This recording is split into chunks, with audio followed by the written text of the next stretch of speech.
Boa tarde. Gostaria de agradecer a presença de todos vocês aqui hoje. Queria agradecer a oportunidade de realizarmos esse evento tão importante, numa semana tão simbólica como essa, né, com convidadas ilustres das mais diversas áreas aqui. Para quem ainda não me conhece, meu nome é Camila Pezino Balaniuk Dantas. Eu sou procuradora do Estado desde 2008 e membro da Comissão de Promoção à Igualdade de Gênero da PGE. Antes de iniciarmos as palestras das nossas queridas convidadas, eu queria destacar 2 pontos que eu acho muito importante termos em mente nesse seminário. O primeiro deles, justamente, é a importância da criação da nossa comissão, que foi feita através da Resolução PGE 4694, de 16 de abril de 2021, na gestão do atual Procurador-Geral do Estado, Bruno Dubê, que está aqui hoje, nos honrando com a sua presença. E eu acredito que algumas pessoas talvez tenham se questionado sobre a real utilidade da nossa comissão. E eu acho que o evento dessa semana veio demonstrar que a nossa comissão não só tem muita utilidade, como, modéstia à parte, vem fazendo muito bem o seu papel. A gente discute na nossa comissão as questões de gênero que acontecem não só dentro das paredes da Procuradoria, mas também no âmbito do Estado.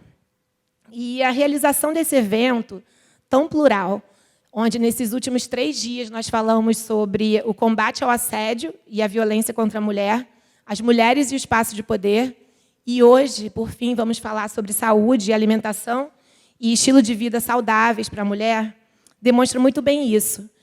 E nós, enquanto mulheres, nós temos necessidade de ocupar esse espaço e tocarmos nas feridas abertas que nós temos ainda que resolver na nossa sociedade, de forma geral, e trazer informação para quem precisa. Eu posso falar, acredito que em nome da comissão, que nós nos colocamos como um local de escuta, de acolhimento e de defesa dos direitos das mulheres. E disso eu tenho muito orgulho. Nós estamos batalhando para criar mecanismos e procedimentos para situações de assédio e qualquer denúncia de fatos ocorridos em razão de gênero. Eu tenho um scriptzinho aqui, porque eu não sou muito acostumada em falar em público, mas, assim, saindo um pouco dele, eu fico um pouco chateada de não ter essa sala cheia das pessoas que eu considero, talvez, as mais vulneráveis da PGE, que são as estagiárias, as FIAs, as colaboradoras, porque eu acredito ser muito importante que elas saibam que elas podem contar com a gente, que elas têm voz e que nós estamos de portas abertas para receber qualquer sugestão, denúncia, reclamação, o que seja, só um desabafo. O outro ponto que eu acho muito importante também destacarmos, tem muita relevância, é o porquê que nós ainda comemoramos o Dia Internacional da Mulher.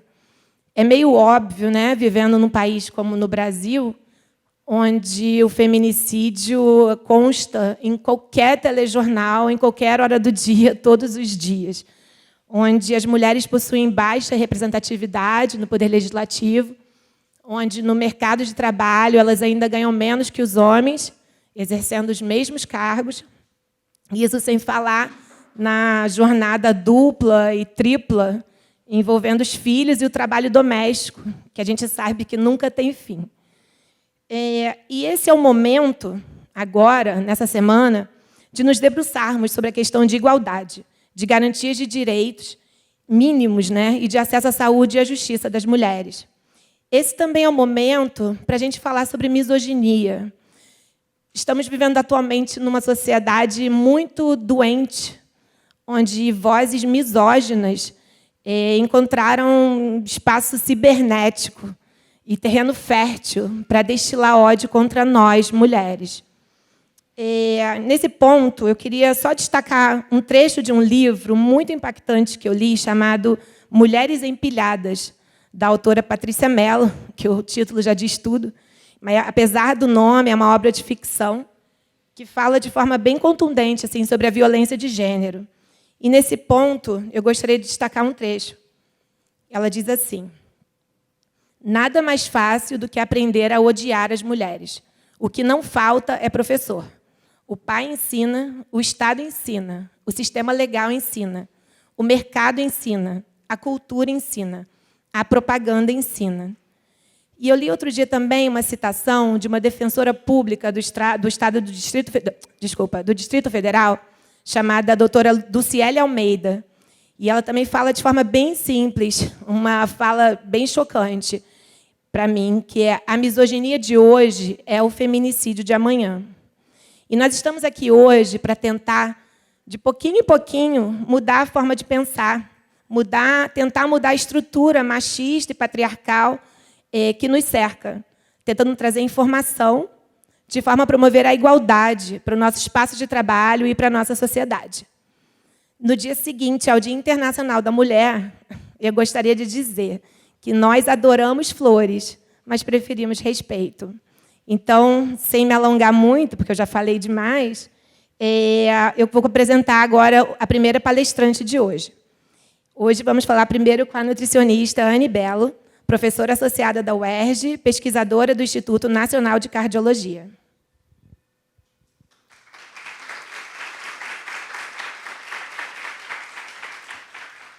Olá, boa tarde a todos. É um prazer estar aqui, falar sobre alimentação, sobre estilo de vida. Queria agradecer o convite. Assim, tem muitos assuntos, né, que a gente poderia tratar, seja de dietas da moda, uma alimentação mais saudável, mais equilibrada. E assim, eu sei que vai ter um momento, né, de perguntas também. Fiquem à vontade aí para anotar e mandar aqui para a gente. Quando a gente fala, né, eu achei esse tema de alimentação e estilo de vida, a alimentação ela é um dos principais pilares de um estilo de vida saudável. Não sei se vocês conhecem quais são os outros pilares.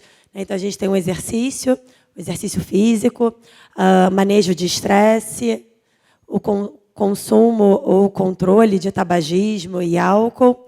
Um outro pilar fundamental, e hoje em dia cada vez se fala mais, que é a questão do sono, da qualidade do sono. E o sexto pilar é a parte de relacionamentos, né?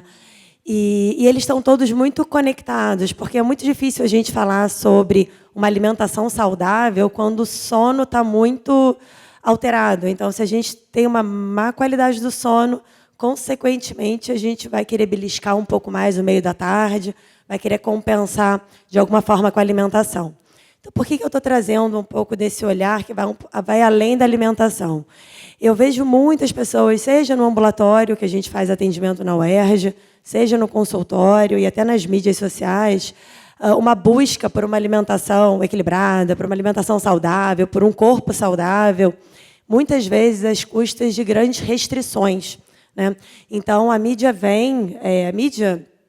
enfim, jornais, Instagram, enfim, todos, TikTok, enfim, não sei o que tem, de repente surgiu alguma mídia nova hoje, mas sempre com esse apelo de que, para ter um corpo saudável, para ter uma alimentação saudável, precisa restringir, sei lá, glúten, parar de comer lactose, fazer jejum intermitente, e aí, assim, inúmeras, né, restrições. E a gente sabe que, para uma alimentação, ela de fato ser uma alimentação saudável, a gente vai precisar desses pilares da saúde muito bem cuidados. E aí que entra, antes da gente pensar em ajustar só a comida, não, eu preciso comer menos, eu preciso chegar num peso X, seja qual for o motivo, uma alteração laboratorial, uma questão de estética, ou porque o médico falou que tem que reduzir por conta disso, daquilo.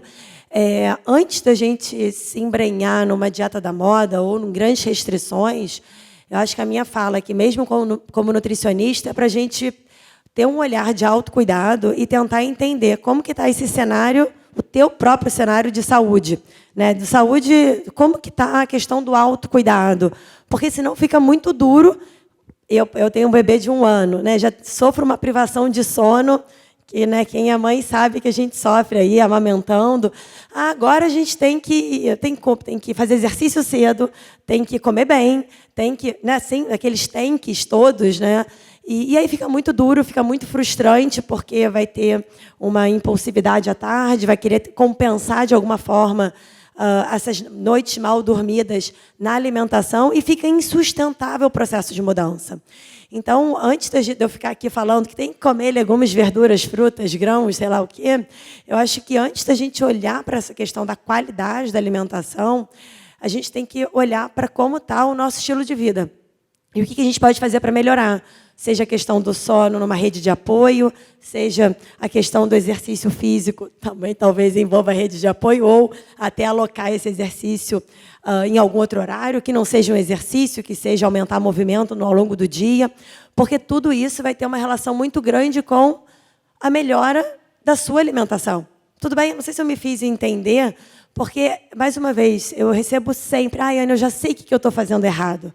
Eu sei o que eu tenho para fazer. Então, a informação está aí. Né? Fora o modismo, eu entendo que, com a informação que eu me formei tem quase 20 anos, hoje a gente tem muito mais acesso à informação. As pessoas que estão aqui, né, acho que a gente tem acesso ao que a gente tem que comer, né, fora o modismo, que tem muita doideira por aí, mas assim, a gente sabe. E por que a gente não está fazendo? Né?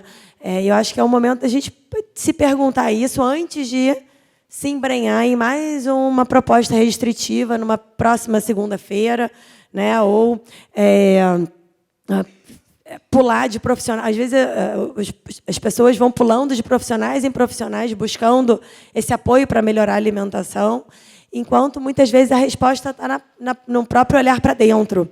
E eu acho que hoje a gente acaba tendo uma busca muito externa, tá, o suplemento que eu preciso, o que eu preciso fazer, né? Enquanto a gente acaba olhando pouco para dentro, né?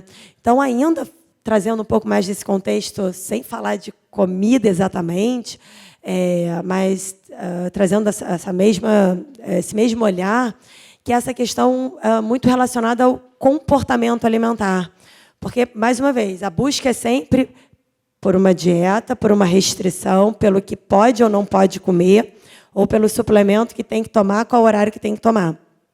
E eu vejo pouco esse olhar para dentro e esse olhar até das emoções mesmo. Assim, pode parecer doido o que eu estou querendo trazer, mas assim, o que eu estou sentindo? Eu estou com fome, eu estou com sono, eu estou cansada, o que eu quero comer? Né? Porque o comer ele deve ser um comer, uma busca por um comer um pouco mais intuitivo e não tanto externo.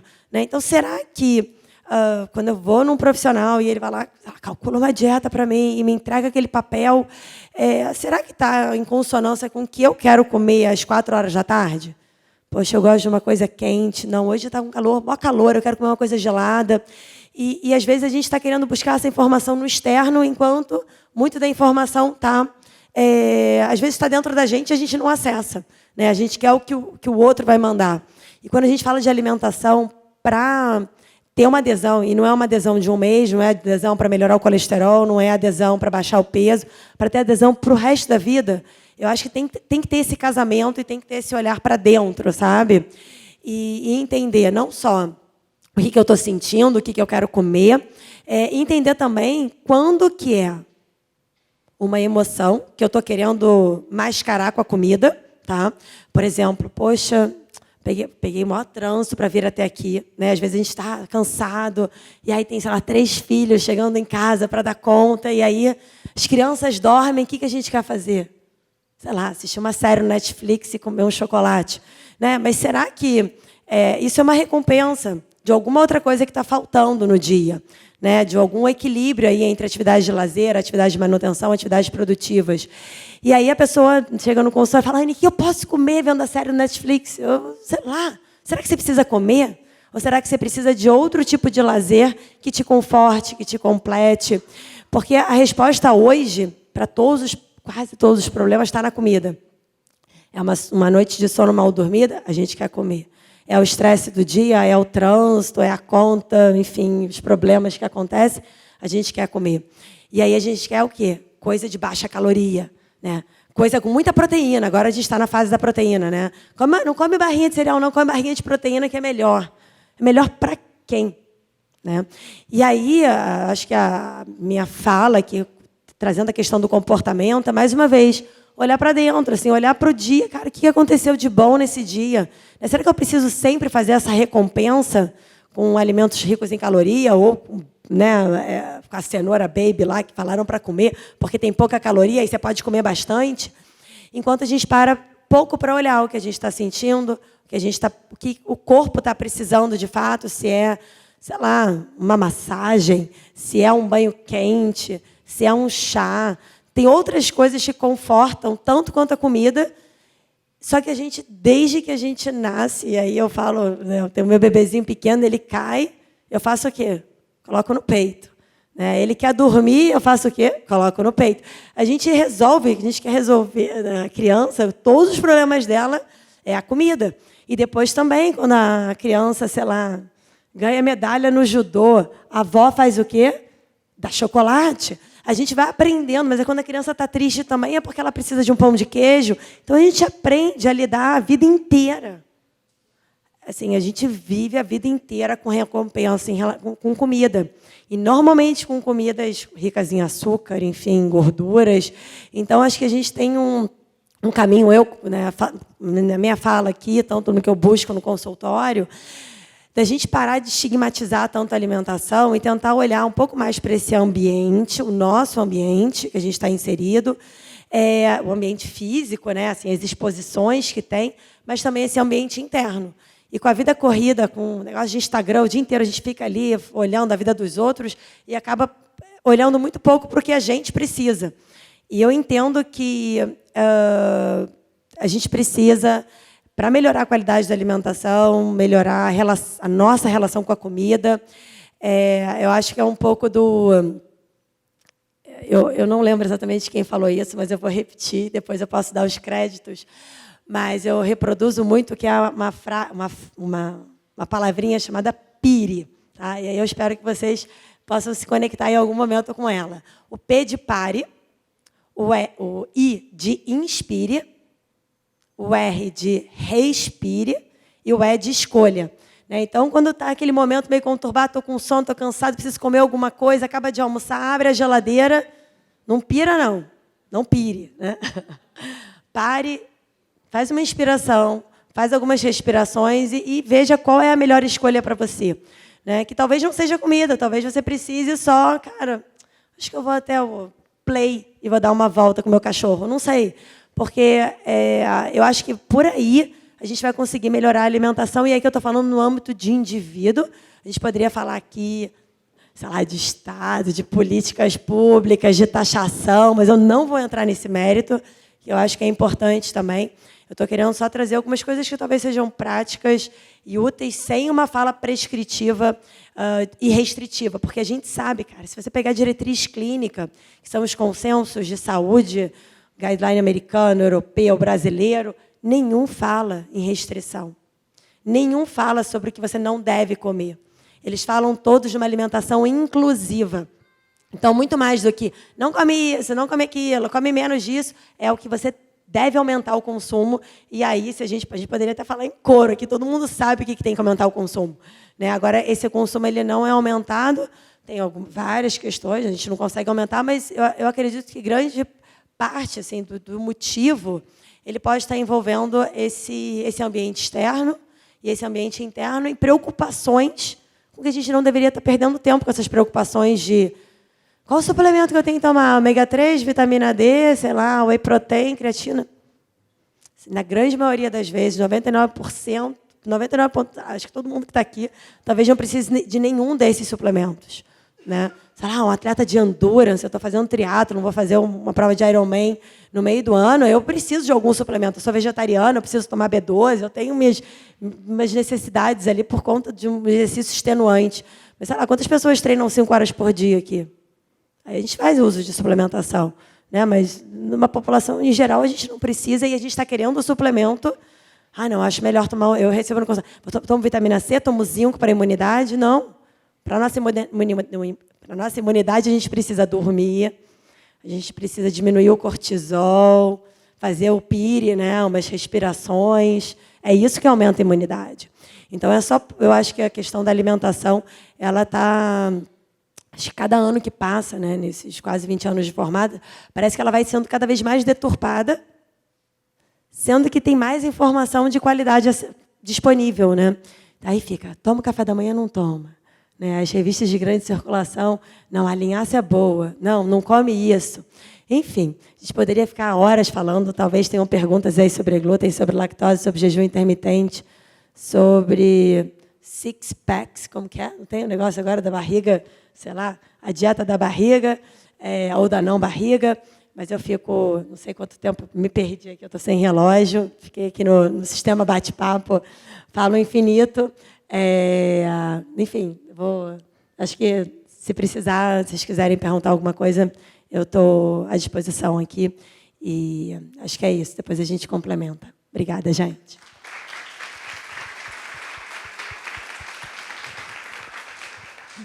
Obrigada, Anne.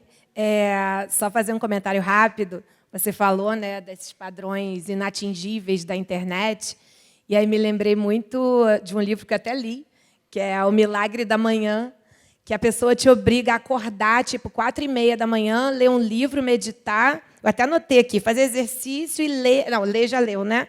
E depois você vai tomar o seu café. Então, tipo, você faz 1000 atividades em jejum só para estar com bem-estar, quando você podia estar dormindo um pouquinho mais, sabe?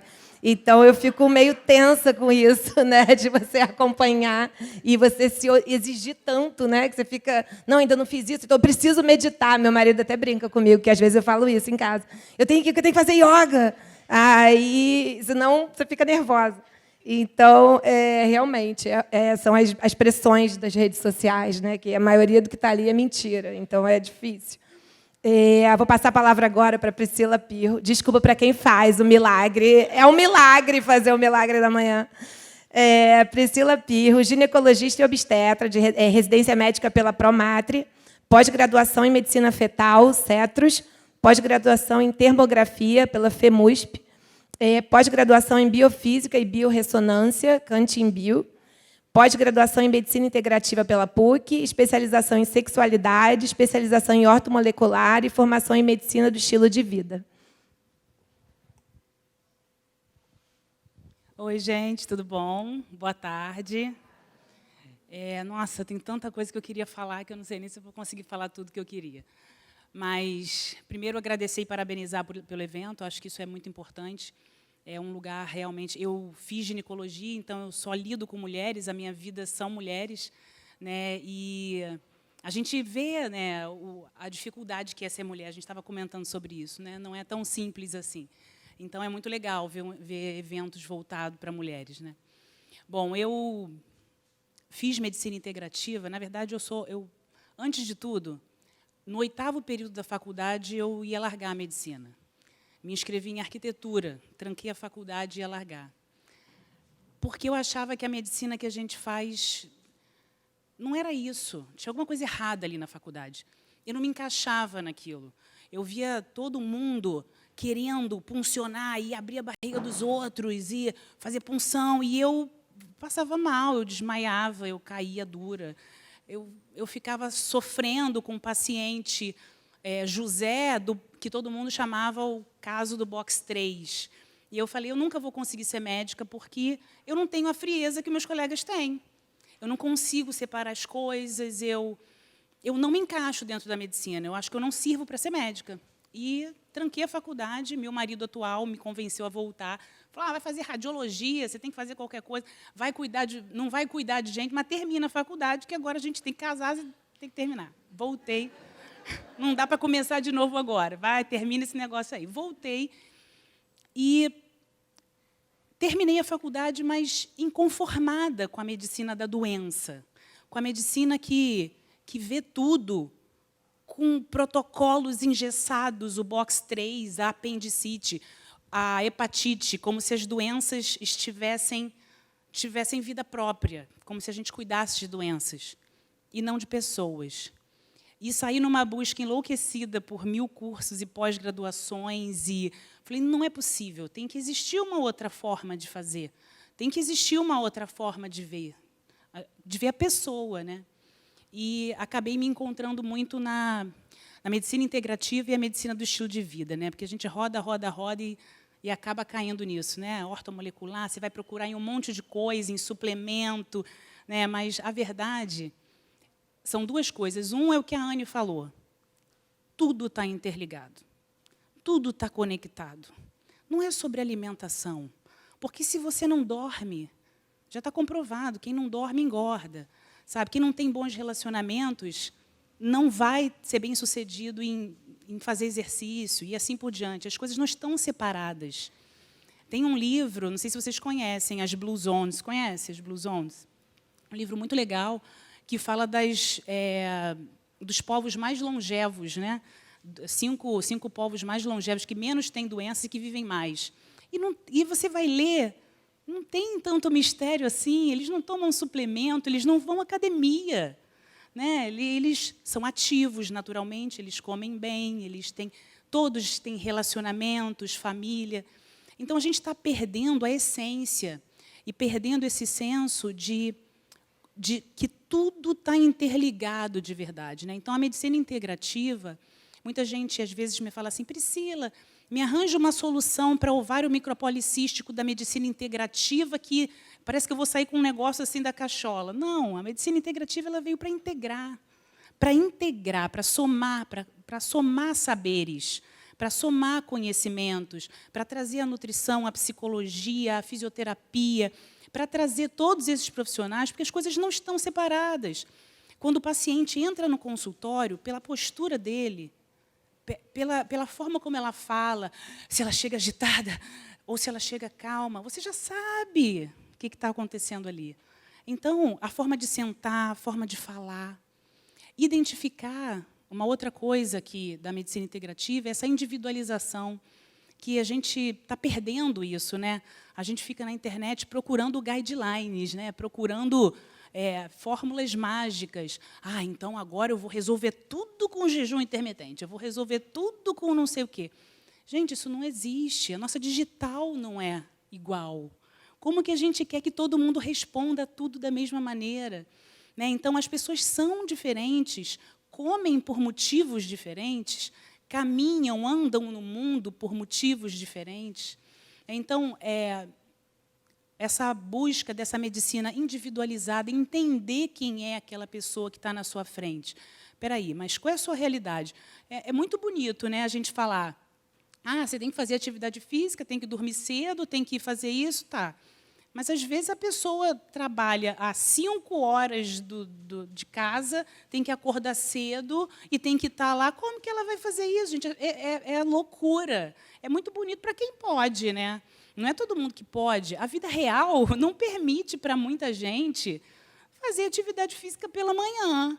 Entendeu? Tem que levar a criança na escola, tem que pegar não sei o quê, tem que fazer não sei o quê lá. Gente, qual é a vida real? Qual é a realidade dessa pessoa?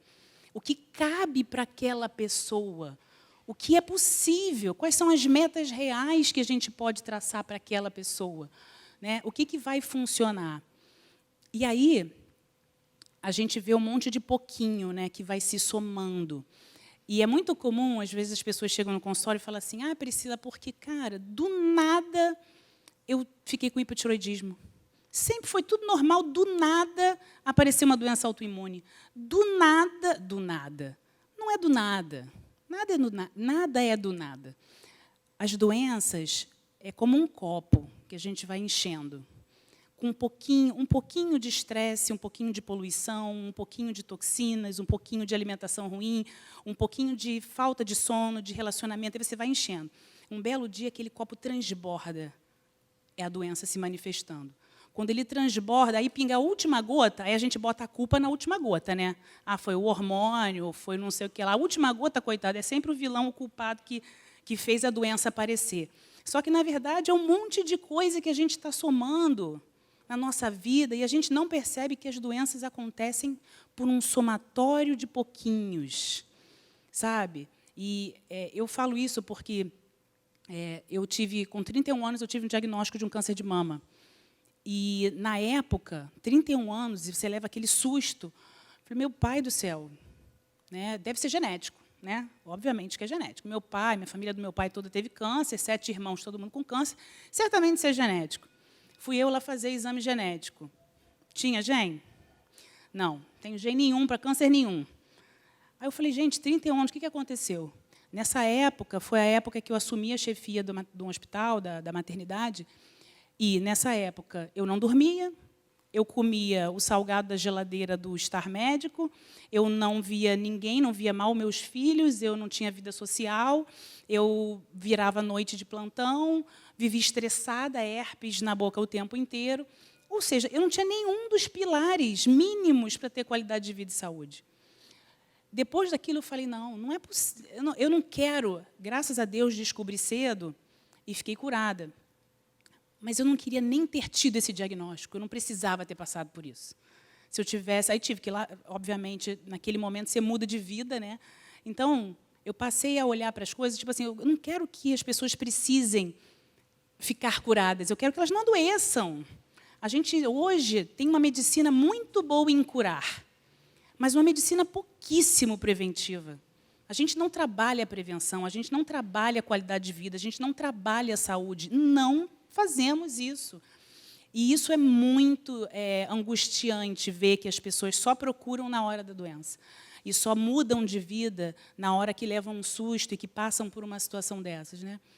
E aí a gente se volta para todos esses pilares e para pensar, caramba, poderia não ter passado por isso, né? E foi essa uma das coisas que me levou a buscar trabalhar com uma medicina que fosse uma medicina de cuidado. A gente ainda não tem muito essa política, né? As pessoas não costumam ir no médico sem doença. Não, Priscila, eu estou aqui porque eu quero me cuidar, tá? Porque eu não quero adoecer. Isso é difícil, né? É uma parcela pequena da população que tem essa consciência de buscar um estilo de vida saudável. E quando a gente fala de estilo de vida, são esses pilares, o sono, a atividade física, o manejo do estresse, a espiritualidade, os relacionamentos, evitar as toxinas. A gente sabe o que tem que fazer, né? Mas como fazer isso é que é a questão, né? Dentro da nossa vida. O que tem que fazer, a maioria de nós sabe o que tem que fazer. O negócio é conseguir colocar isso em prática. E quando a gente fala de medicina do estilo de vida, a gente está falando de comportamento, né? O nosso estilo de vida tem a ver com como a gente se comporta, né? Tem a ver com o nosso comportamento. E se a gente for parar para pensar, o nosso comportamento, a gente se comporta de acordo com os nossos valores, com as nossas crenças, com o que a gente acredita, com quem a gente é. Então, se a gente não se conhece, a gente não tem como mudar comportamento e não tem como mudar estilo de vida. Então, a gente vai lá para trás, no que elas falaram de alguma forma, que é no autoconhecimento. Se a gente não sabe quem a gente é, se a gente não sabe o que é importante para mim, o que é importante para mim, sabe? Naquele momento que eu tive o diagnóstico, eu falei, gente, o que eu estou fazendo com a minha vida? Eu quero ver meus filhos crescerem. O que importa para mim? Larguei um monte de coisa, disse um monte de não para um monte de coisa. Eu passei a olhar para os valores que eram importantes para mim, que eu tinha ignorado durante muito tempo. E a gente faz isso o tempo inteiro. A gente não se conhece, a gente não sabe para onde a gente está indo, a gente não sabe o que a gente quer, aonde a gente quer chegar, a gente não sabe o que realmente tem valor. Quais são as minhas crenças? Isso faz sentido? Por que eu estou fazendo isso? Então, falar de saúde é falar também de autoconhecimento, é falar de valores que às vezes são individuais. O que é bom para mim, para uma pessoa, eu sou uma pessoa que gosta muito do que eu... Hoje, depois de quase ter largado a medicina, eu sou apaixonada pelo que eu faço, né, depois de ter rodado tanto, mas eu sou apaixonada pelo que eu faço, gosto muito de trabalhar, e ótimo. Mas tem mulheres que vão gostar de ser 100% mãe, e também está maravilhoso isso. A gente respeitar a pessoa que, de repente, fez escolhas diferentes da nossa, e que, para ela, aquilo é importante. O que é importante para aquela mulher? Se isso é importante para você, então vamos fazer isso funcionar. Então, não é a mesma coisa para todo mundo, não é a mesma conduta para todo mundo, não é a mesma realidade para todo mundo.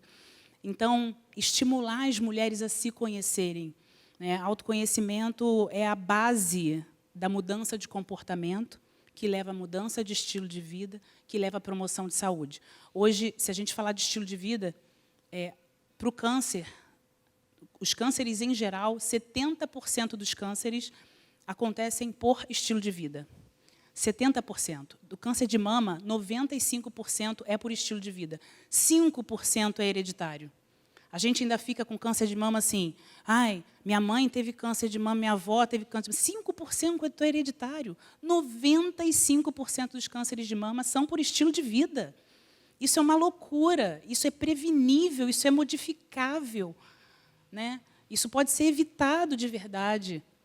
Então, se a gente puder começar a olhar mais para esse estilo de vida, eu uso sempre um exemplo, para fechar, já falei a beça, mas para fechar, que é o exemplo dos ralos e torneiras. A gente tem uma piscina de problema, tá? Que a gente quer esvaziar essa piscina. Então, a gente tem uma piscina cheia de problema ali. E aí a gente vai criar ralos para esvaziar essa torneira. Então, a gente vai fazer várias terapias que são ótimas e que funcionam. Um suplemento, uma acupuntura, uma alopatia, uma fitoterapia. A gente vai criando aqueles ralos para esvaziar aquela piscina de problema. Só que, se a gente não fecha a torneira que está enchendo essa piscina, não tem ralo que dê conta. Você vai virar uma peneira e vai continuar enchendo aquilo ali. E o que enche isso? É o nosso estilo de vida. São as nossas escolhas diárias. É o que a gente faz todos os dias. Continua enchendo. Eu falo, brinco, ai, doutora, cúrcuma é ótimo. Posso tomar cúrcuma? Que eu ouvi que é anti-inflamatória, ela toma cúrcuma com um copo de Coca-Cola. Entendeu? Mas é isso que a gente faz. Porque a gente toma um monte de suplemento e, de noite, come um hambúrguer, e come uma pizza, e, enfim. Dá no mesmo. É tomar cúrcuma com um copo de Coca-Cola. Só que você não toma na mesma hora, né? Você tomou a cúrcuma de manhã com água, aí você toma Coca-Cola no almoço. Deu no mesmo, gente. Entendeu? É uma hipocrisia o que a gente faz. Né? Então, eu falo muito disso. Parem para se conhecer, parem para ver quais são as suas torneiras, os ralos, parem para olhar para isso tudo, tracem metas alcançáveis, não metas surreais, porque, foi o que eu falei, tem gente que não vai, tem coisas que não são possíveis. Né? Veja onde você pode começar, por onde você pode começar, pequenas mudanças, 1% por dia. Né? A gente pode fazer pequenos ajustes aqui e ali, que, no final das contas, isso faz muita diferença. É esse o recado.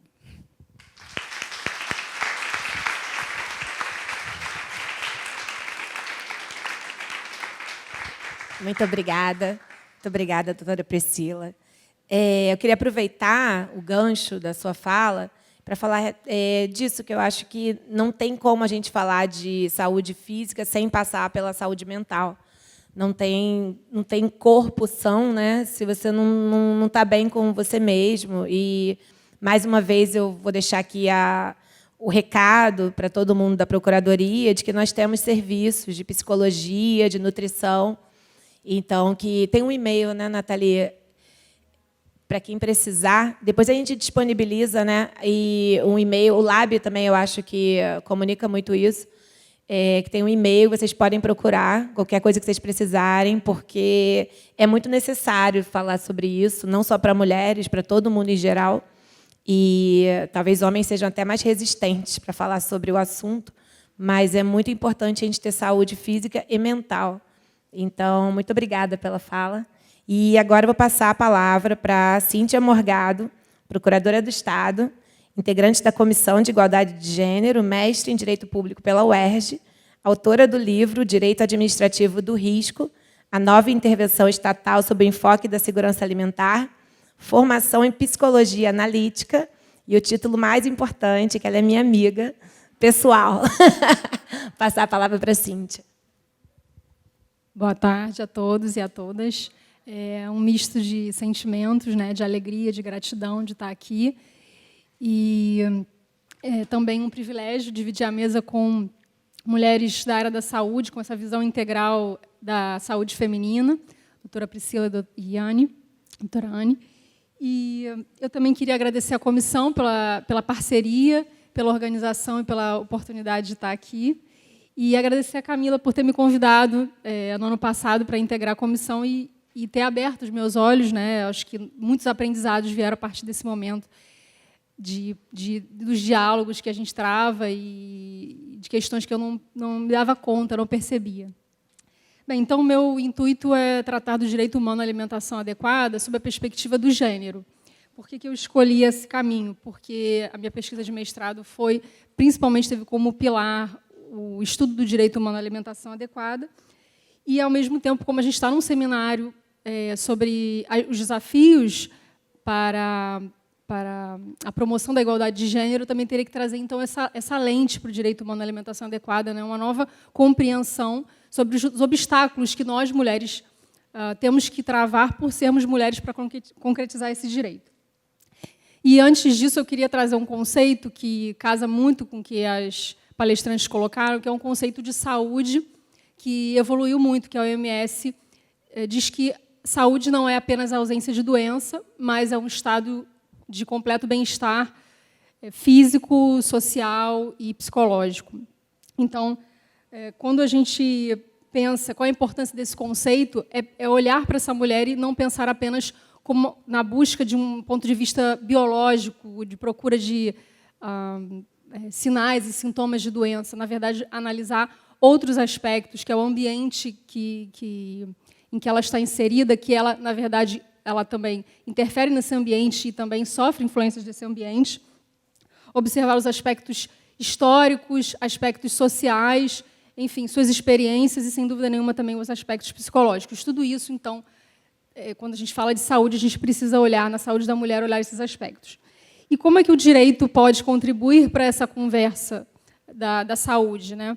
Bem, a nossa Constituição Federal, que está no ápice do nosso ordenamento jurídico, consagrou a saúde como um direito fundamental. E isso não foi um presente, foi a partir de muitas lutas e de movimentos populares, inclusive na Conferência Nacional de Saúde, que aconteceu em 86, muito do que se falou ali daqueles movimentos populares foi trazido para a nossa Constituição.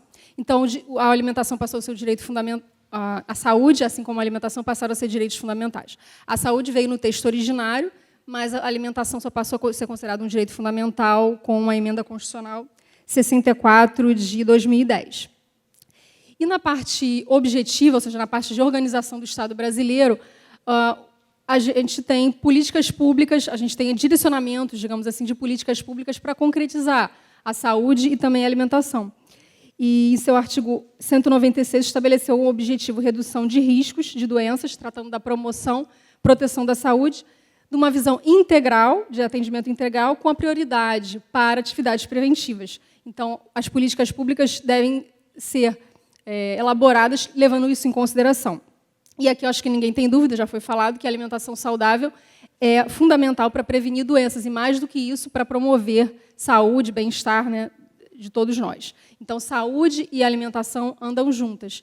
E, na verdade, todos os direitos humanos, eles são assim, eles andam, eles são indissociáveis, eles se comunicam e eles se fortalecem.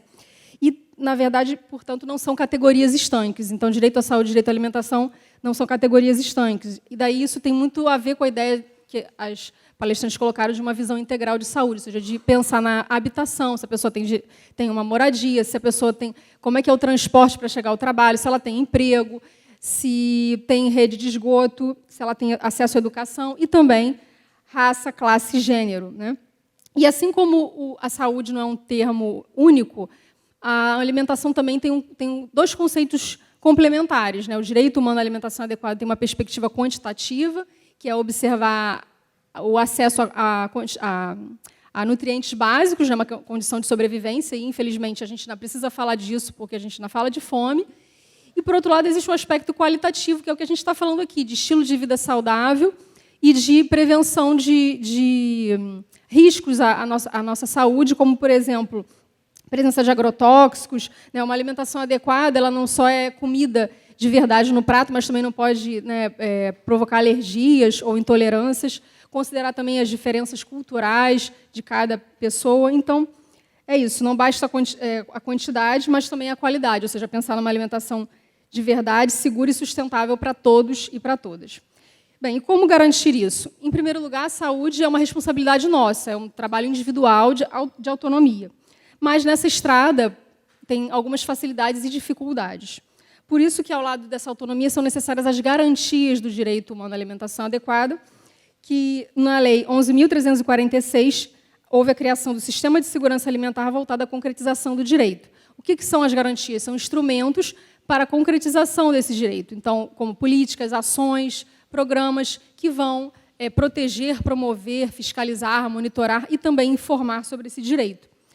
E aí a gente precisa ver tudo o que está em torno, né, que vai facilitar ou não essa alimentação saudável, como a renda e o preço, a renda da pessoa e o preço dos alimentos vai interferir nessas escolhas. O local onde ela mora tem feiras livres ou, na verdade, só tem lojinhas que vendem ultraprocessados, né? Ela tem acesso a informações claras e confiáveis. Então, essas garantias são importantes para facilitar as melhores escolhas.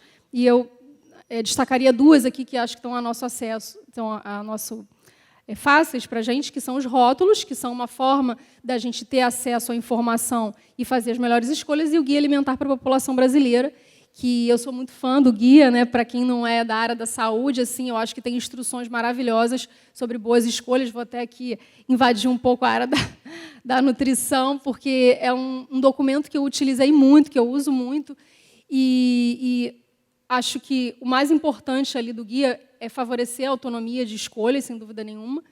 E ele coloca que o que é comer saudável, né? É preferir desembalar menos e descascar mais, né? Mas assim, é tão fácil assim? Qual é o caminho para você chegar a esse comer saudável, né?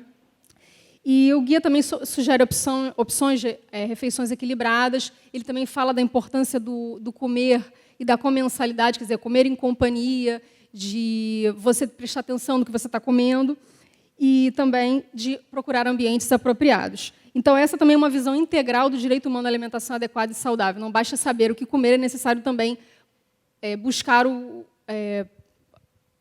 facilitadores dessas escolhas, né?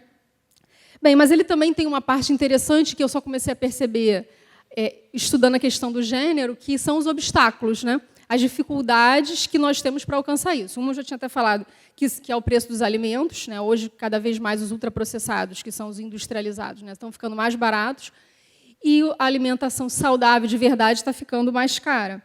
E aí ele até sugere, olha, diminua os intermediários, procure alimentos da safra e faça compras coletivas, leve marmita para o trabalho.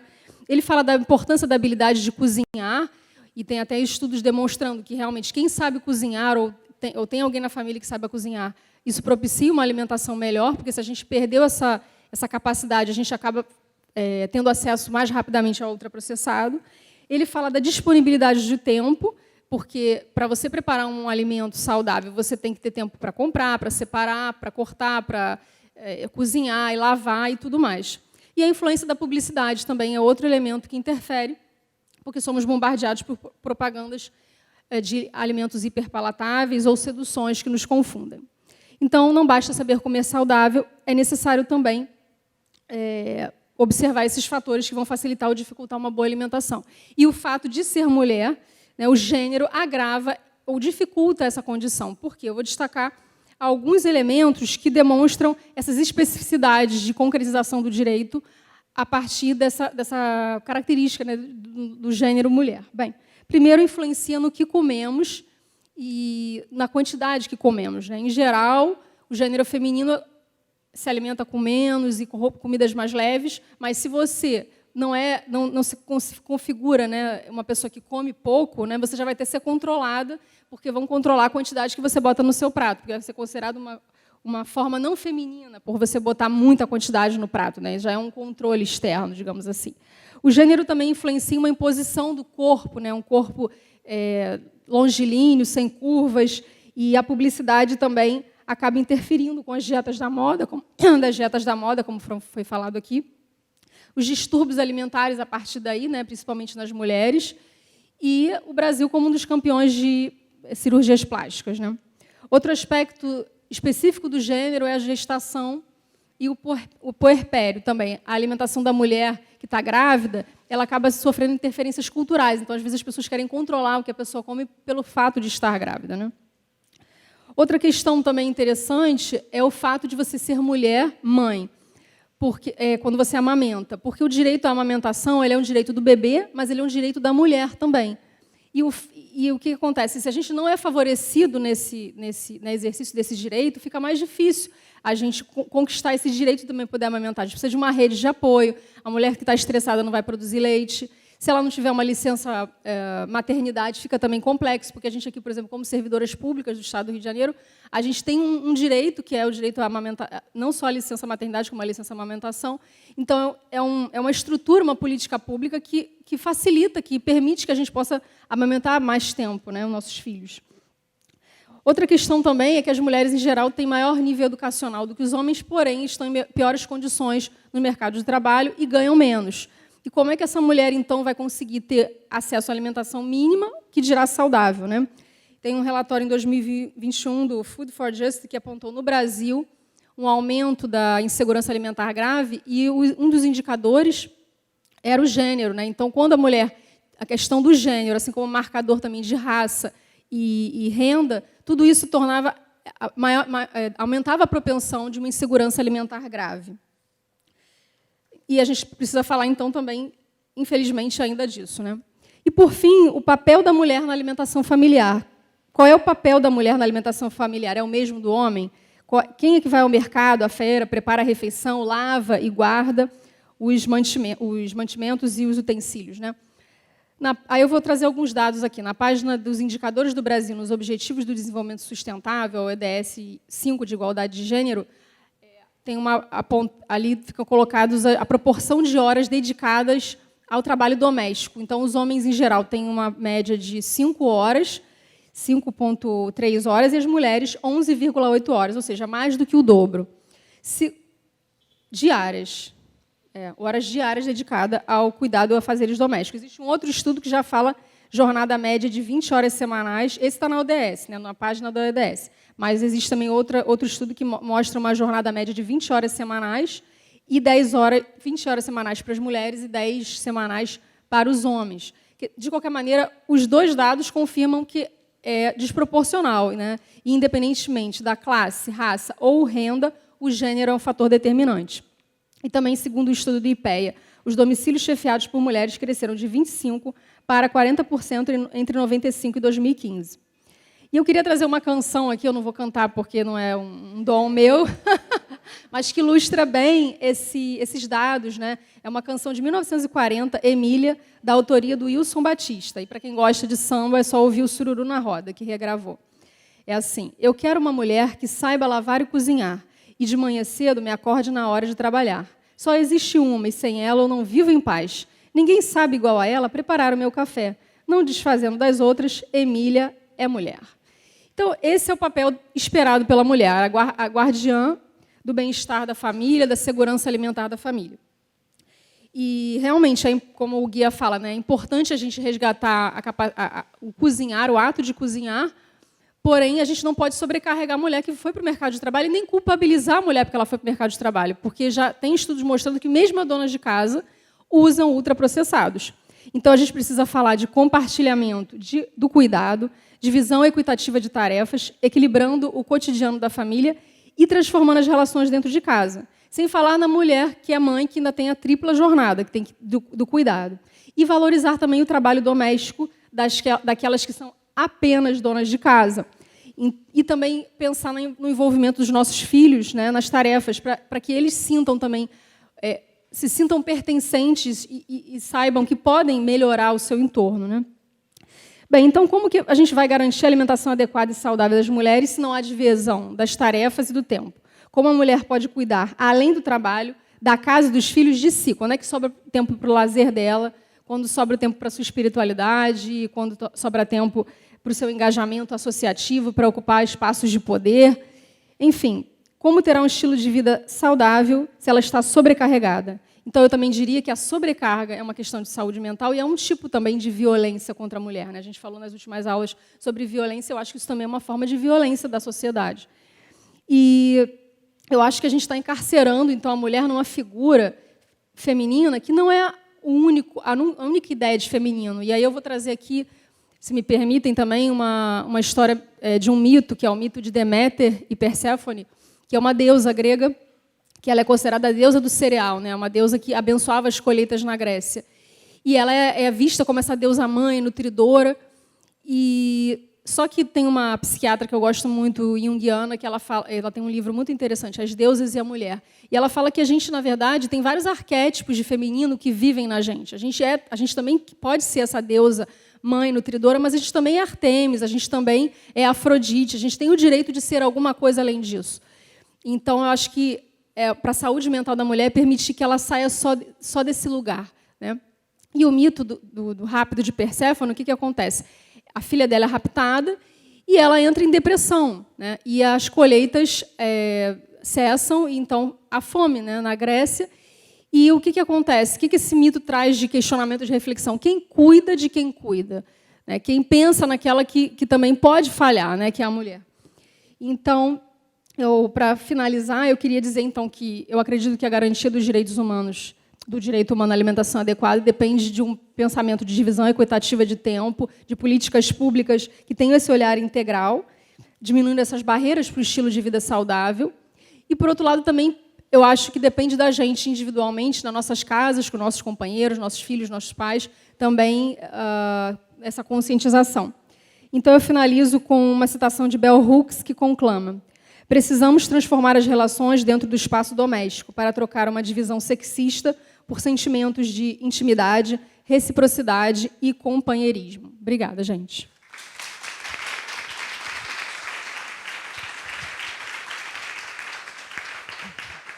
Muito obrigada, Cíntia, pela sua palestra.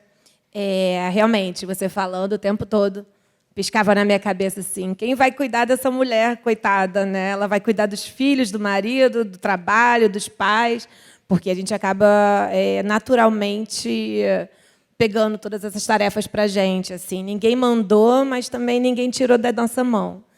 Então, é realmente uma questão a se pensar.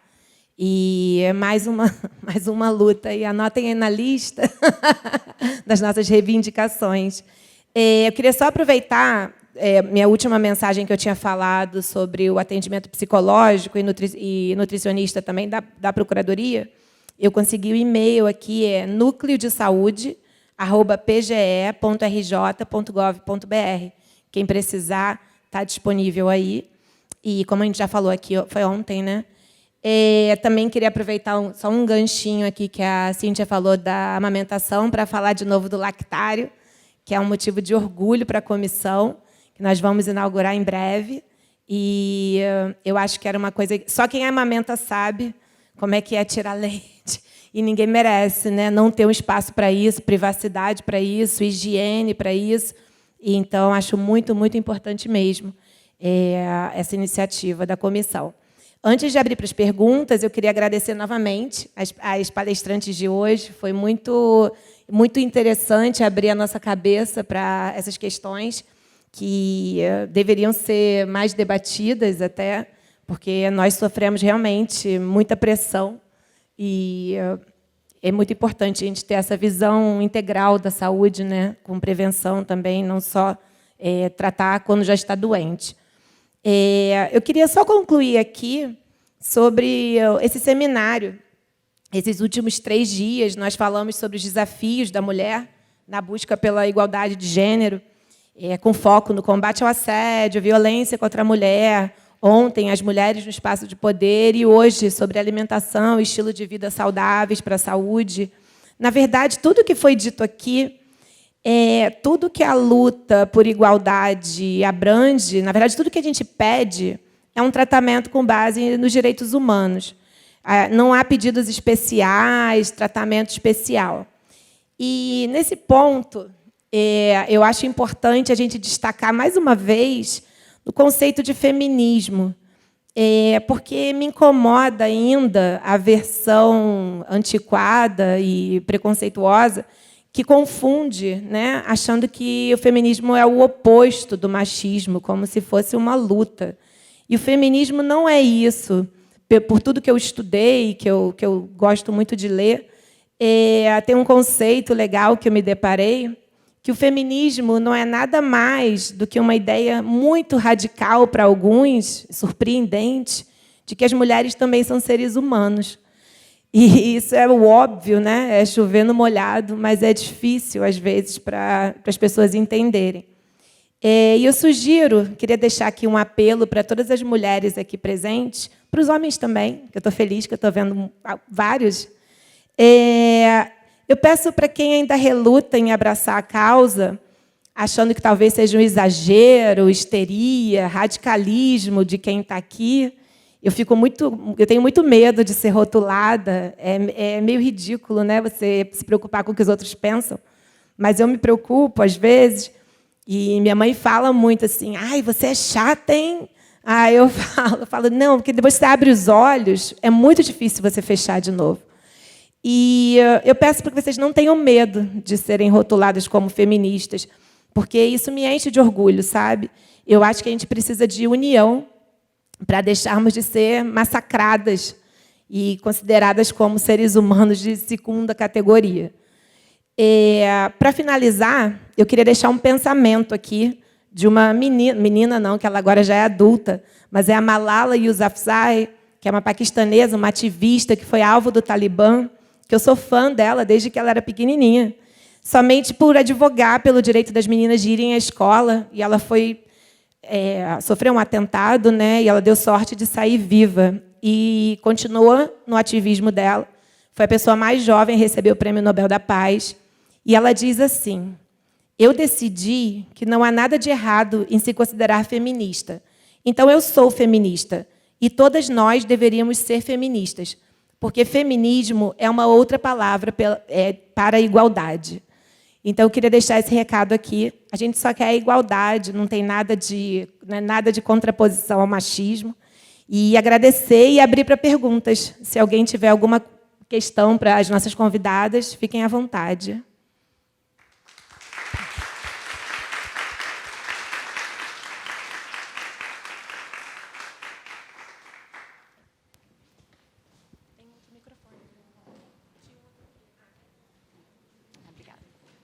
Pode falar, Fernanda. Gente, em primeiro lugar, muito orgulho da nossa comissão. A gente fez um seminário maravilhoso, quem teve a oportunidade de estar aqui nos 3 dias, foi incrível. A gente está muito de parabéns.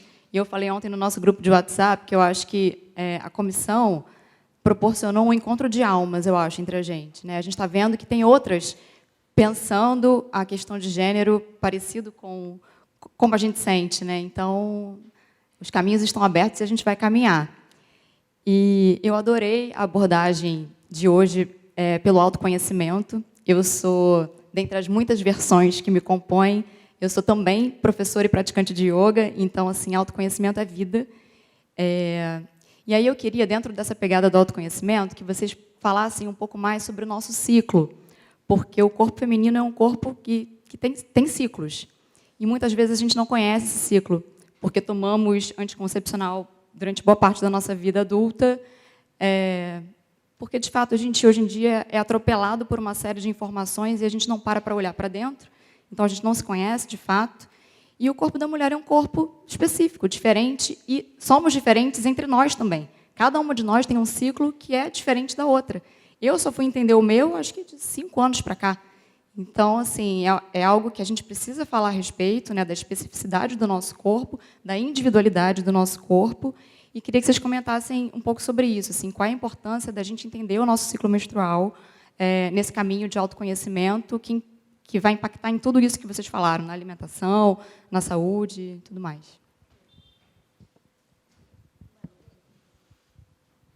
Isso é um tema bem interessante. Né? Eu costumo falar que a mulher ela tem macro e microciclos. Né? A gente tem os microciclos, que são os ciclos mensais, menstruais, mas a gente tem os grandes ciclos também que o homem não vive, né? Que é a infância, a puberdade, acaba um ciclo. Aí vem o segundo ciclo, que é o ciclo do período fértil reprodutivo, que também acaba, e depois vem um terceiro ciclo, que é o ciclo pós-menopausa, que é o período não fértil mais. Né? Então, a gente, além dos ciclos microciclos, tipo rotação e translação, né, a gente tem muitos ciclos, e o homem não faz ideia do que seja isso. Né? Ele tem um ciclo, né, que é... A gente tem um monte de ciclo, a nossa cabeça é completamente diferente. Né? E eu costumo falar o seguinte, o anticoncepcional, hoje, a visão que eu tenho é de que o anticoncepcional é uma porcaria. A gente já sabe disso, e está começando a se despertar sobre os malefícios do anticoncepcional. Mas é graças a ele que a mulher chegou aqui. Porque antes dele ter surgido, a gente vivia grávida, a gente não tinha controle de nada. A gente também não se conhecia porque não tinha como, porque vivia grávida. Minha avó teve 8 filhos, com 26 anos ela já estava no 8º. Então, ela não sabia o ciclo dela também, porque ela estava sempre grávida. Então, a gente também não se conhecia antes. Então, eu vejo o anticoncepcional, a pílula, né? A pílula, como um mal que foi necessário. Mas ele deu para a gente a possibilidade de, espera aí, agora eu tenho controle da minha fertilidade. Né? Aí a gente conseguiu entrar no mercado geral, a gente conseguiu muita coisa graças à pílula. Né? Então, a gente tem que dar a ela o crédito que ela tem. Né? Agora, a gente está numa outra fase, depois de 30, 40 anos, entendendo a pílula anticoncepcional, a gente está vendo que, caramba, espera aí, mas eu estou sendo castrada. Porque a pílula anticoncepcional é uma castração química, né? Então, você dá um hormônio não bioidêntico, que seu corpo não conhece, em altas doses, e simplesmente o seu ovário para de funcionar, você fica com aquela coisa, com aquela dose, você perde o ciclo. Né? Você toma aquela pílula, aquele hormônio, te deixa em linha reta. E os ciclos, estrogênio, progesterona, acabaram. Né? Então, é uma castração química a pílula anticoncepcional. Hoje, a gente enxerga mais isso nos estudos, as consequências a longo prazo disso para a mulher. E aí, agora, a gente está conseguindo despertar. Espera aí, mas isso não é legal. Deixa eu me conhecer. Deixa eu ver esse ciclo, deixa eu controlar esse ciclo. Né? Então, hoje, as minhas pacientes, eu acho que nenhuma usa pílula anticoncepcional, felizmente. Né? A gente tem outras opções hoje não hormonais, e a mulher está assumindo esse conhecimento do corpo para saber, não, esse é o meu período fértil, aqui eu tenho que usar uma camisinha, fazer um coito interrompido. Né? A gente sabe que eu tenho pacientes há 10, 15 anos com método natural e que não engravidam, porque se conhecem a esse ponto, elas já sabem, meu peito está doendo, a ovulação, o muco mudou, coisas que as mulheres ficaram anos sem conhecer. Sabe? Quando elas param a pílula, nossa, agora eu estou entendendo como eu sou. É claro, tem algumas coisas que não são lá tão boas. A TPM piora, né? Porque aí a gente fica na nossa montanha-russa. Mas isso também é bonito, né? A gente entender que nós somos cíclicas, sim, que nós temos um período em que a gente vai estar mais disposta sexualmente, a pele, o estrogênio, e ficar rosa, e é aquela coisa, é o momento. Né? E é interessante que o ser humano é um dos únicos animais que não reconhece mais o cio da mulher. Para reparar, os outros animais todos sabem que a fêmea está no cio. O ser humano perdeu essa capacidade, porque a gente não fica mais no cio. Porque a gente castrou a grande maioria das mulheres com a pílula anticoncepcional. Né? Então, até para o homem é legal ele começar a saber que aquela mulher dele está naquele período de ovulação, no período fértil, que ela está mais apta, que o corpo dela está mais preparado para o ato sexual. Né? Então, eu sou uma defensora de não castração química. Acho que a mulher está se empoderando disso de novo e acho isso um ganho maravilhoso para a gente. Né? Mas eu acho que a pílula, eu vejo ela que, historicamente, ela foi importante para a nossa sociedade, para a gente chegar onde a gente está hoje. Acho difícil a gente ter conseguido conquistar sem ela. Então, vejo como um mal necessário. Internacionalmente falando, no Brasil a gente ainda usa muita pílula, mas fora do Brasil a gente já tem os LARCs, que são os métodos de elongação, como primeira escolha, inclusive para adolescentes. Né? Então, acredito que isso aos poucos vai chegar no Brasil. Bom, queria dar parabéns também a todas as palestrantes, muito feliz, né, da gente estar encerrando esse 3º dia do seminário, falando sobre a saúde da mulher, né, e estilo de vida, que é algo que impacta na nossa vida profissional, não importa exatamente, né, o que a gente está fazendo, e os ciclos, né, como a Fer trouxe também. E a gente falou de maternidade, a gente falou de gravidez aqui nos dias anteriores, porque está tudo interligado. Né? E eu fiquei lembrando, né, eu não vou lembrar o nome dela, mas uma senadora queniana que ficou menstruada, ela estava com uma roupa branca, e ela foi convidada a se retirar do Senado do Quênia, porque ela tinha que se limpar e ela não podia estar ali, foi super constrangida, e ela fez aquilo como ato de ativismo. A gente viu recentemente debates sobre a questão da pobreza menstrual, né, de uma série de meninas e pessoas que menstruam e que não têm acesso, né, a produtos de higiene adequados, e o quanto que isso, enquanto política pública, é importante, porque existem casos de as pessoas privadas de liberdade também não têm acesso, né, a um absorvente, a um coletor, não importa o tipo que ela use, e chegam a usar, às vezes, jornal, miolo de pão, coisas assim, são internadas com infecção, pode até morrer, né, por uma infecção grave. E eu fico muito feliz da gente estar discutindo esse tema assim, abertamente, que é um tabu, né, você falar sobre isso, parece que você matou a mão e enterrou no quintal, né, as pessoas te olham assim. E fico muito feliz de a gente trazer esse tema para cá, né. A questão da gravidez é uma questão que impacta muito na nossa vida profissional. E ainda nós, servidoras públicas, que temos, né, o privilégio, que não deveria ser um privilégio, né, na verdade é um direito muito garantido aqui, mas que não é garantido a todas as mulheres trabalhadoras, que é uma licença de 180 dias. Né, a gente sabe que, para a maioria das trabalhadoras, ainda vigora os 120 dias, e existem marcadores da queda da amamentação entre o 4º e o 6º mês, né, porque é difícil você manter a amamentação exclusiva trabalhando.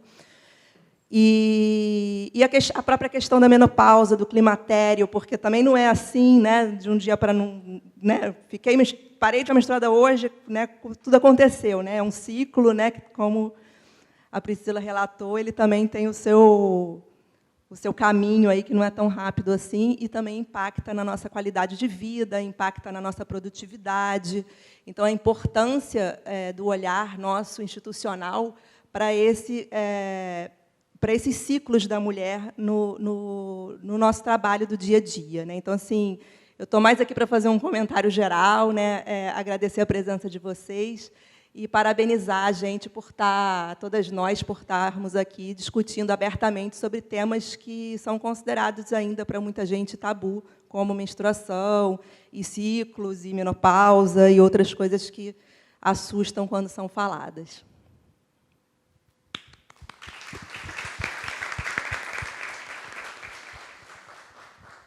Mais alguém quer falar alguma coisa? Uma questão?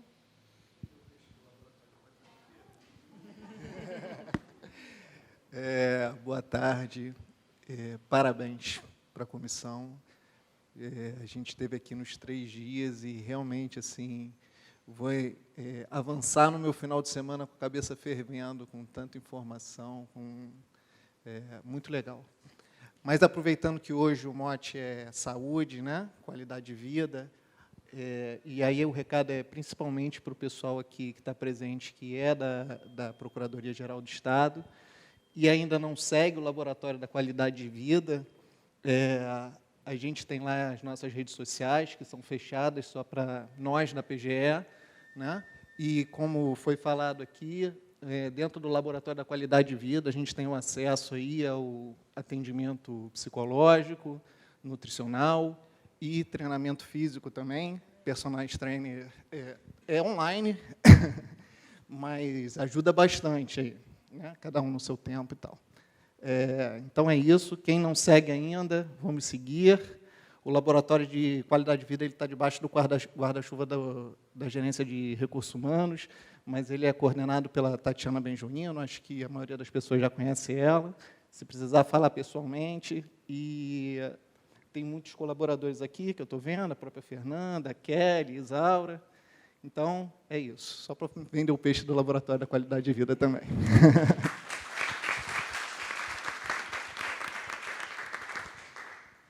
Então, tá bom, pessoal. Vamos encerrar, então, o nosso seminário e agradecer a presença de todos vocês. Boa tarde.